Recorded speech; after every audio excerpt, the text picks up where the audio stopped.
happy she's here tonight. Give it up for Sarah.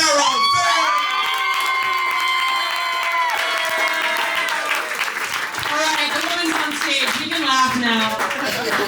I'm kidding. Like most women, my name is Sarah.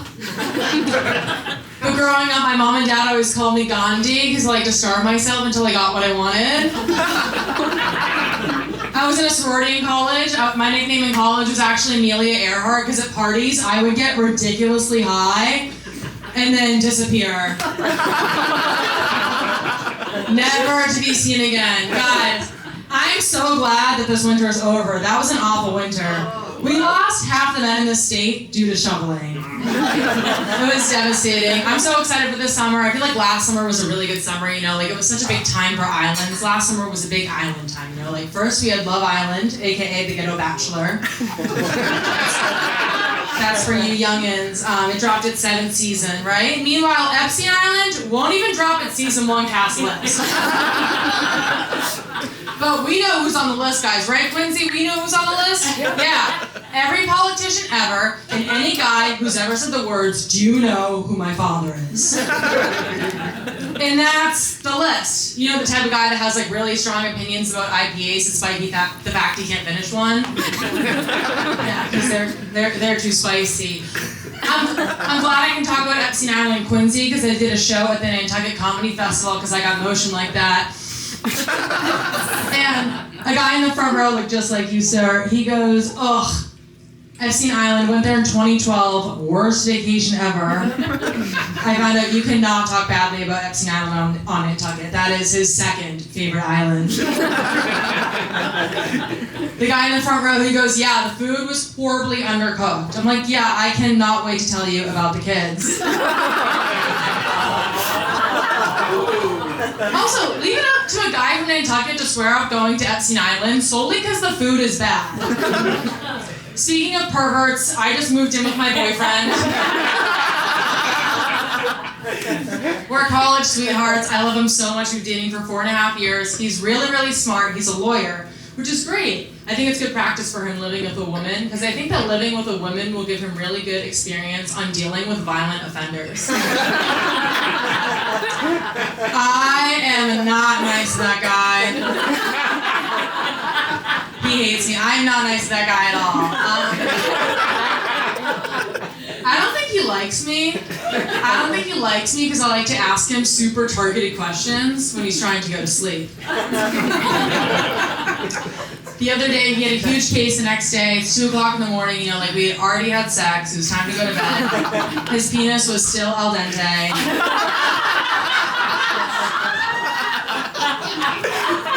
My dad's here.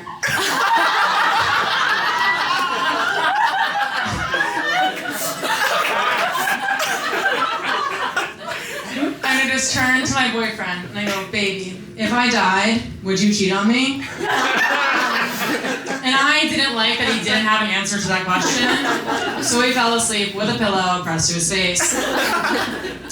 Also, like, I feel like I've only ever dated guys from Boston, so I feel like I have Boston guys, like, pretty figured out. You know, I've only ever dated you guys. Like, clap it up if you're a born and raised Boston sports fan. Anyone in here? Okay, I'm gonna ask you a question. Okay, I'm gonna ask you another question. What's your name? Dom. Dom? Okay, Dom. You can't get away from this question. All right. Okay. You have gun to your head. Every guy has said the same answer so far, so you should be in the clear. Okay. Gun to your head. You have to suck a guy's dick. Oh. Whose dick are you sucking? Every guy said the same thing so far. Every guy said the same Every thing? Boston guy said the same thing so far. Elvis? Wait, how old are you? 106? Oh my god, I'm sorry. My Gen Z ass, most people are saying Tom Brady. Oh, the other guy! Masha Brady. The Brady of your time, sir, yeah. I feel like wanting to suck Tom Brady's dick is like the straightest thing a guy from Boston can do, right? Like, he's done so much for you guys. Like, that's the best thing he could do. It'd be crazy if we went through all of that and then John was just like, "Easy, Mark from work."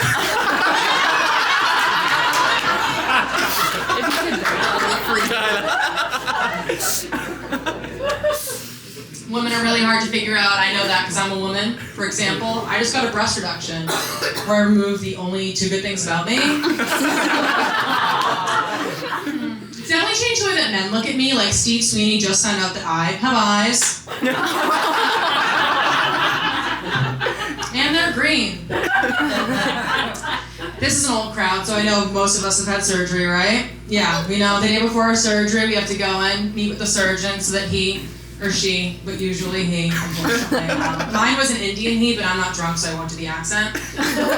You meet with your surgeon the day before so you can go over the goals of your surgery. So I meet with my surgeon, he puts 2 X's on my boobs, doesn't want to pull a Steve Sweeney and yank out my eyeballs, right? And he draws a little penis on my forehead with the Sharpie. And then he's like, okay, what is your goal for the surgery? I'm like, okay, I just want my boobs to be a little bit smaller and a little bit perkier. And he was like, oh my God, easy, no worry, and don't worry, I'll also make your nipples a normal size. Now, I had never told Dr. Patel about my insecurity with my nipples. I thought it was normal to have nipples that size. Triples.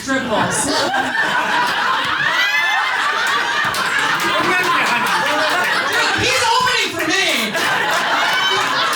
I'm calling him triple nipple. Go ahead, you can use that. I had triple. I'm stealing that from you. We'll talk later, I'll pay you. So as you know, me and my triple nipples. I thought it was normal to have nipples so big that a blind person could read Moby Dick and Braille. And now I'm having a Harvard-educated professional tell me that that's not the case. Unfortunately for the blind, I was cured. I think what made me want to get the surgery was after I had a family vacation. We all went to Florida, really exciting beach day. I had a super fun day planned. I'm getting undressed into my bathing suit. I'm with my mom, and she just looks up and down at my half-dressed body and goes, oh my God, I'm so sorry, but you and your dad have the same exact figure. I don't know if you've ever been told that you look like a 6'4", 300-pound man with a hairline that best resembles a half mowed lawn. But it's humbling.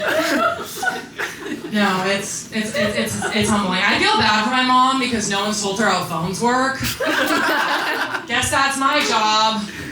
We're 20 years into iPhones. Lady has not figured it out yet. She accidentally called 911 the other day when trying to take a screenshot. Watching her take a picture is like giving a Rubik's Cube to a toddler. Baby, it's not getting solved. I remember when she got her first iPhone in 2009, this is true. Her first day using it, she opens up her lock screen, opens the camera, and is so startled by her own reflection that she dropped it on asphalt and it broke. Day one. I'm sorry, I'm being so mean to my mom. I love my mom. I love my mom. She's the best. Oh, Ellen. Let's go, Ellen. She's great. And my mom likes me. My mom loves her son. My mom loves her son so much you wouldn't know that she has 2 daughters. The other day my mom goes to me, she goes, the greatest gift God has ever given me is the gift of being a boy mom. She's mostly a girl mom. She has 2 daughters. My mom's weirdly obsessed with feeding him the best food. The other day my mom was complaining about how Biden made groceries more expensive, which whatever, we'll put a pin in that. Over Christmas break, I come downstairs the next morning. My brother's eating a 12-ounce New York strip and 6 eggs for breakfast. That's a $42 breakfast. I'm like, Mom, where's my breakfast? She points to the pantry where the oatmeal is. It's ridiculously unfair. I'll leave you guys on this. Unfortunately, I just got laid off. I'm really sad about it, really annoyed about it, Really annoyed about it because I had to hear the ridiculous corporate jargon when you get laid off.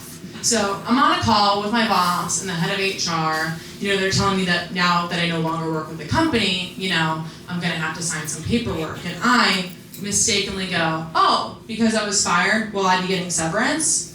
And they go, no. You were not fired. Your position was eliminated. Thank God. I was nervous for a second. For For a second, I thought I lost my job.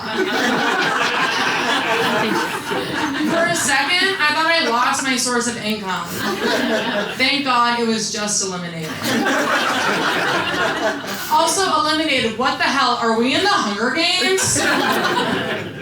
Getting laid off has also taught me that my coworkers really never actually cared about me or tried to get to know me, right?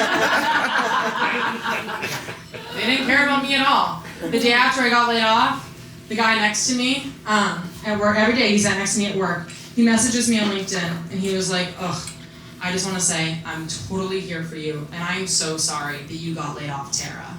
That's not even my name.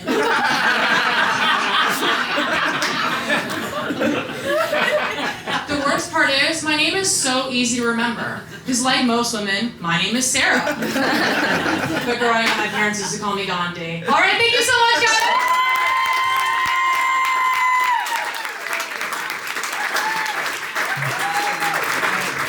Here we go for Sarah.